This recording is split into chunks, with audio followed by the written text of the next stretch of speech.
No deberías estar aquí. Linares, Nuevo León, México. Era una mañana soleada y doña Berta Elizalde preparaba el desayuno para su esposo, don Marcelo Elizalde. Había hecho unas migajas con huevo y fritado unos frijoles del día anterior. Mientras colaba el café, su viejo esposo le daba de comer a las gallinas y los cerdos que tenían en el patio de su casa. La propiedad era grande y el terreno lo había heredado de la mamá de doña Berta. Hacía muchos años vivían solos. Sus hijos habían muerto meses atrás, al ser levantados y asesinados por el crimen organizado. Muy a su pesar, sabían que sus hijos habían andado en malos pasos y su cruel destino fue producto de sus malas decisiones. La casa, sus animales y los recuerdos que colgaban de las paredes era todo lo que les quedaba. A pesar de su soledad eran felices y se tenían uno al otro. Casi 50 años de feliz matrimonio lo confirmaban. Y esa mañana, como todas las mañanas, era la misma rutina y el mismo desayuno. Por la tarde, irían a comprar víveres a una tienda local y alimento para sus animales. En eso pensaba doña Berta cuando entró de improviso su esposo. Estaba agobiado por el calor y se bebió un vaso de limonada. En tanto se sentaba en la mesa y comenzó a hojear el periódico. La señora le sirvió el café y mientras le colocaba el azúcar, el señor se acordó que no había alimentado a Chelelo, un viejo pitbull que había sido de su hijo y le tenían mucho aprecio. Doña Berta le terminó de servir las migajas y los frijoles, indicándole que ella lo haría. Así que tomó la comida del perro y salió a un cobertizo donde estaba la casita del can. Mientras jugaba con él, escuchó que a lo lejos se acercaban unos vehículos. Eran varias camionetas de modelo reciente que se estacionaban afuera de su propiedad. De ellos se bajaron varios hombres, unos bien vestidos con uniformes bordados de alguna compañía y logos del gobierno, además de varios líderes ejidalios cuyo aspecto rememoraba a aquellos jefes mafiosos del antaño.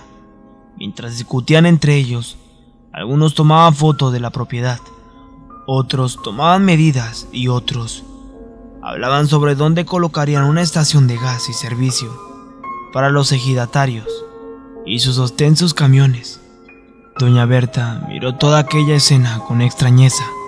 Con pequeños pasos se acercó a los que parecían ser los líderes de aquella multitud y con una voz tranquila les preguntó qué se les ofrecía. Aquellos hombres, haciendo alarde de una prepotencia y mirando con desprecio a la frágil anciana, le dijeron que venían a tomar posesión de la propiedad, ya que uno de sus hijos había empeñado su palabra y los terrenos para pedir un dinero que se les debía. Con su muerte, la deuda no había sido saldada y venían a reclamar los terrenos, de tal suerte que tenía que firmar unos documentos para que le dieran una compensación y cederle los derechos. La señora no era fácil de disuadir ni amedrentar.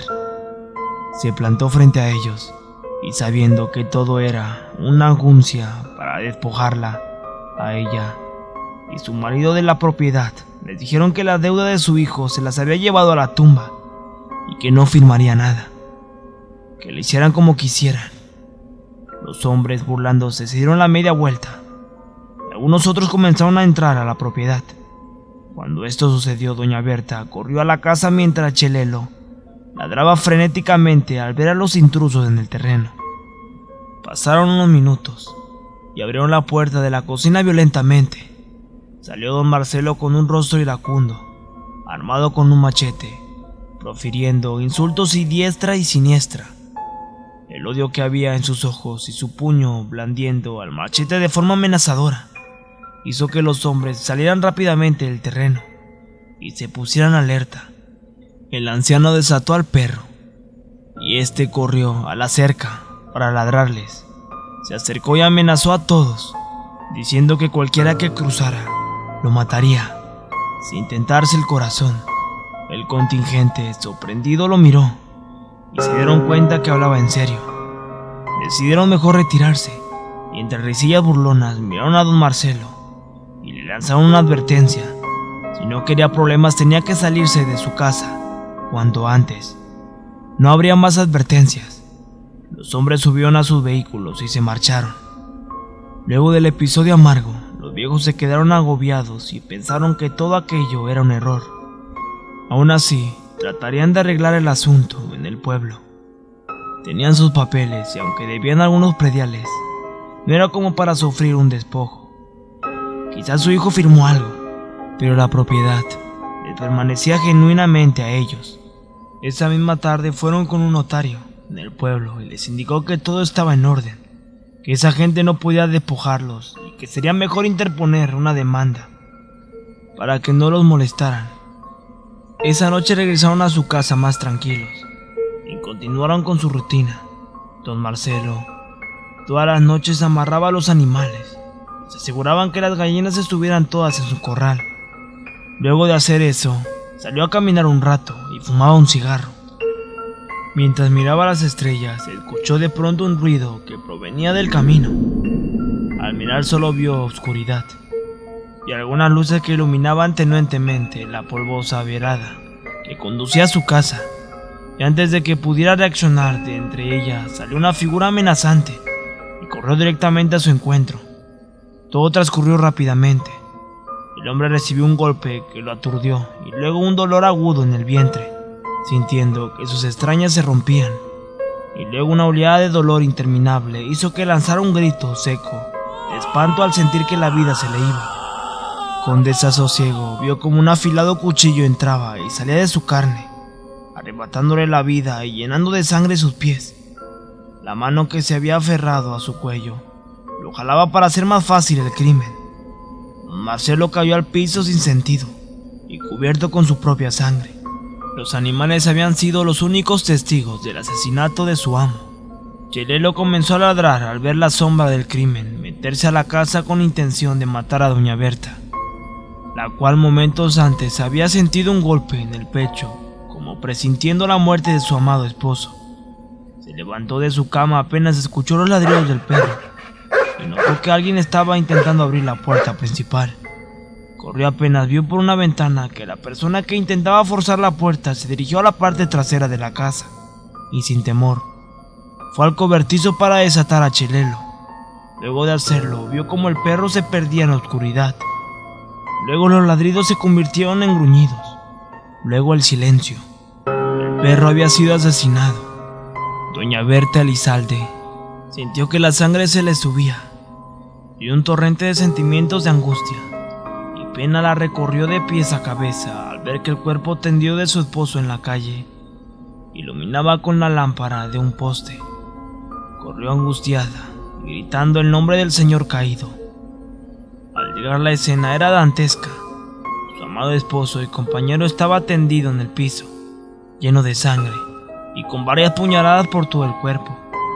Pero lo más horrible fueron sus ojos. Estos no estaban, le habían sido arrancados y tenían las cuencas vacías. Derrumbándose por un lado del cuerpo de don Marcelo, comenzó a llorar quedamente hasta que los llantos fueron gritados de gran dolor. Luego de un rato arrastró el cuerpo de su marido hasta la sala de su casa, donde se dispuso a velarlo. La mujer estaba devastada. Ahora estaba velando a su infortunado marido en la sala de su casa, completamente sola, con los recuerdos de una vida que le había arrebatado. Permanecía sentada viendo fijamente al cadáver tendido en un petate y rodeado de 4 cirios. No había avisado a nadie, ni a la policía, ni a los conocidos. Decidió enterrar a su marido en el patio, junto a un árbol de higos. Un par de lágrimas rodeaban sus mejillas. Así permaneció hasta la madrugada y cuando por fin reaccionó, doña Berta se levantó de su silla, limpió sus lágrimas y su mirada, ahora dura y ajena a los sentimientos, arrastró el cuerpo hasta el árbol y empezó a cavar un agujero con sus pocas fuerzas. Cuando por fin cavó lo suficiente, echó los restos de don Marcelo y lo enterró. Se dirigió a su cuarto y abrió un gran baúl antiguo que había sido de su madre, donde guardaba aún más recuerdos y cosas de valor. Sacó una caja de madera de caoba, cerrada con un gran candado. Al abrirlo, dentro había un objeto raro y siniestro. eran pequeños y amarillentos huesos, pedazos de cirio negro, una daga, flamígera con la hoja hecha de marfil y un libro negro forrado de piel de animal. El libro contenía un sinnúmero de hechizos, grabados antiguos y sellos demoníacos. Era el manual de una bruja. Su mamá lo había sido, le había pertenecido a ella.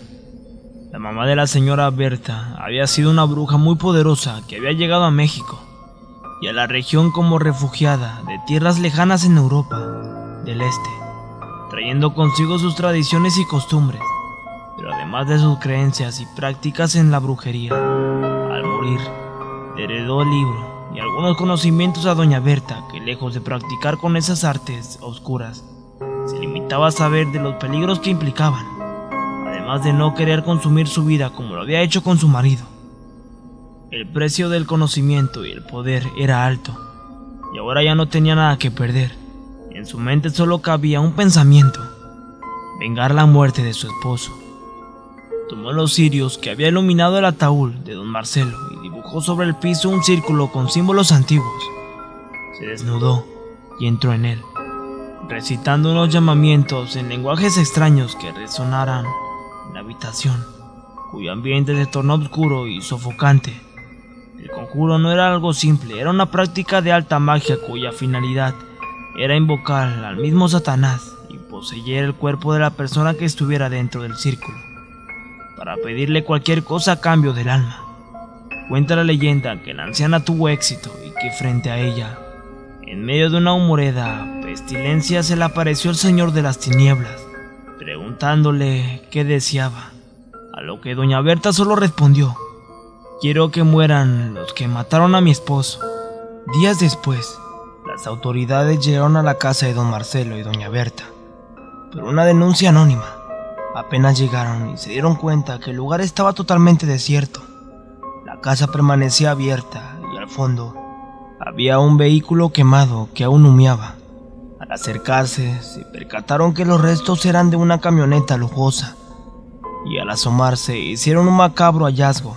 En la parte trasera estaban atados de pies y manos los cuerpos de 5 personas apiladas una sobre otra. Estaban desnudas y presentaban huellas de tortura. Pero lo más inquietante fue que a todos les habían extraído los ojos de forma violenta, arrancados de la cuenca. Al revisar por la propiedad, hallaron la tumba de don Marcelo, semienterrado con algunos dedos saliendo de la tierra. Al acercarse a la entrada de la casa, vieron que la puerta estaba entreabierta y luego de gritar, decidieron entrar para investigar. Fue una sorpresa hallar a doña Berta Elizondo. Estaba tranquila y sonreía levemente mirando fijamente a los agentes, los cuales se alertaron al ver que la anciana estaba cubierta de sangre. En su mano empuñaba el machete que había sido de don Marcelo y que estaba apoyando de punta en el piso. Un pequeño charco de sangre lo rodeaba, pero quizá lo más horroroso era el collar de ojos que colgaban de su cuello. Eran 10 órganos que estaban entrelazados con mecate y que servían de collar para la anciana. Esta sonreía tranquilamente, y en unos instantes, antes de que los agentes pudieran preguntarle algo, cerró sus ojos y murió. Su corazón se detuvo, dejando con muchas dudas a las personas que estaban en el lugar. Con el tiempo y las investigaciones, determinaron lo que había sucedido en aquella propiedad. Todo era increíble y horroroso. Había quedado muchas preguntas las cuales no tuvieron una respuesta convincente. Se determinó que todo había sido producto de un ajuste de cuentas del crimen.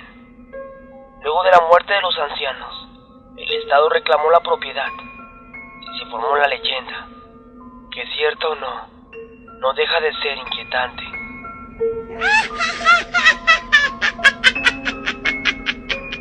Mi nombre es Daniel Suárez Vega y nos vemos hasta la próxima historia.